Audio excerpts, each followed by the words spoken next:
Sa diwa ng paparating na Kapaskuhan, personal na tumulong si Pangulong Ferdinand R. Marcos Jr. sa Walang Gutom Kitchen ng DSWD bilang pag-abot ng suporta sa mga Pilipinong nanunuluyan sa lansangan. Narito ang report.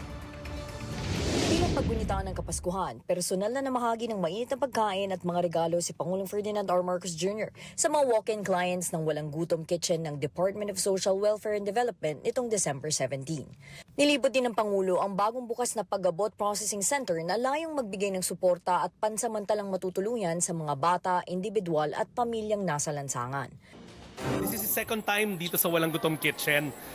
If you can recall, kasi nung birthday niya, dito siya mini birthday celebration. Ang dream niya, sabi nga niya, ang birthday wish niya at ang pangarap niya, wala nang gutom na Pilipino pagtapos niya after his term. Ayon kay DSWD Secretary Rex Gatchalian, umaabot na sa 70 individual ang kasalukuyang pinaglilingkuran ng Pag-abot Center, kabilang ang mga indigenous peoples na naabutan sa mga kalye ng Metro Manila. Dagdag pa niya, may 150 social workers ang regular na naglilibot sa mga lansangan upang mahanap at matulungan ang mga nangangailangan.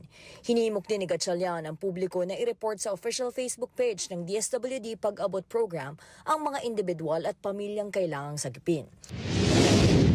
Sa atin nag-attempt na mag-abot sa lansangan, wala naman masama doon, pero may mas magandang pamamaraan. Picturean nyo yung location, i-post nyo sa Facebook account ng DSWD. We will send our pag-abot team at ililikas namin sila mula sa lansangan, dadali namin dito sa shelter namin.